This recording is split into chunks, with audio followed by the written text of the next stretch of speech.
Testing, testing, testing. What's good? What's good? Hey, what's poppin'? What's good? It's your boy. How y'all doing? So you keep falling first. You tell yourself that you won't, but then suddenly you start checking your phone every 5 minutes. You start analyzing text, overthinking tone, reading into things that probably don't even exist, and before you know it, you're emotionally invested, and they're still deciding if they like you. That ends today because in this video, I'm gonna teach you how to stay in control, protect your energy, and most importantly, not crash. Step 1, don't catch feelings. Now I know that sounds simple, but that's where most people lose. You don't fall because of them. You fall because of what you start imagining. You assign meaning too early. You create potential that hasn't even been earned yet. So this time, you stay present. No fantasizing about the future. No replaying moments over and over. They're just a person, not a possibility. And until they prove consistency, they don't get access to your emotions like that. Oh, I cheated this. Step 2. Stay calm. Your power is in your composure. When you react too quickly, you give away your position. Silence doesn't mean rejection. Delay doesn't mean disinterest. It just means nothing yet. So instead of jumping to conclusions, you stay grounded. They didn't taste bad? Okay. You don't spiral. You don't assume. You don't chase clarity that has not been offered. You let things unfold without forcing them. Step 3. Mirror their energy. This is where balance comes in. You match effort, you match tone, you match availability. Nothing more, nothing less. If they're consistent, you're consistent. If they disappear, you don't go looking for them. You don't overextend yourself trying to maintain something that they're not trying to maintain themselves. Because the moment you start giving more, you create imbalance. And imbalance leads to attachment.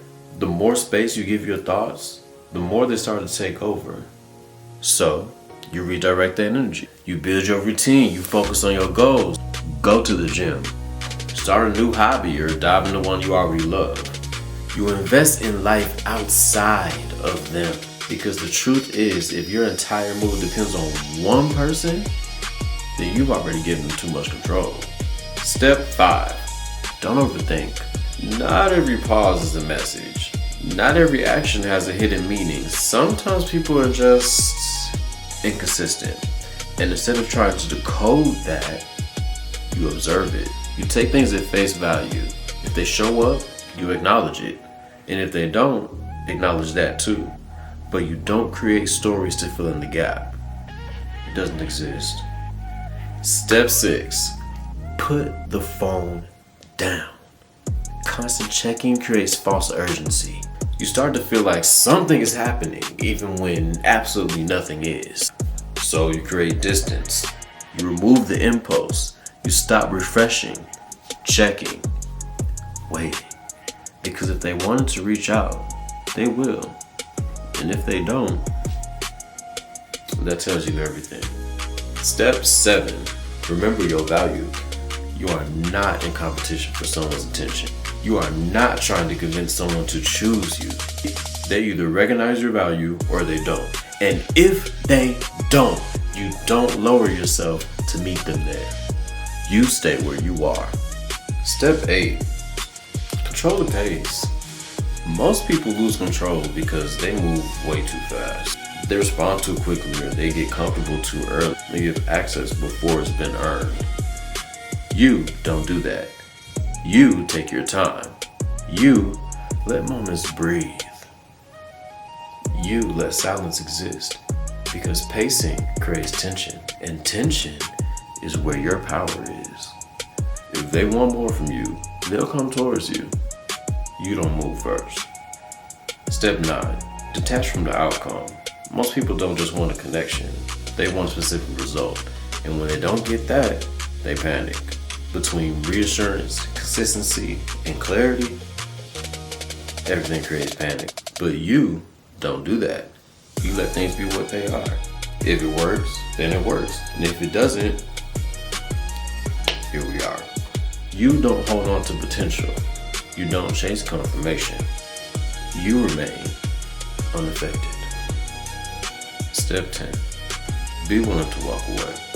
Not as a tactic and not to get a reaction, but because you understand your own value. If something feels inconsistent or something just seems unclear, you don't stay and try and fix it. You leave. No explanation, no overthinking, and no second guessing. Because the moment you stay where you're not being met, you already crashed. And we're not doing that anymore. And finally, the most important step, don't crash. No matter how good it feels, no matter how close it gets, you stay in control. You don't rush the moment. You don't force the connection. You don't give in just because it feels right. Because not everything that feels right is meant to last. And if you follow these steps, then you definitely won't crash. Thank you for watching, everybody. And if this helped you, make sure that you come back before you get attached again. Trust me, you'll need the reminder. Stay in control.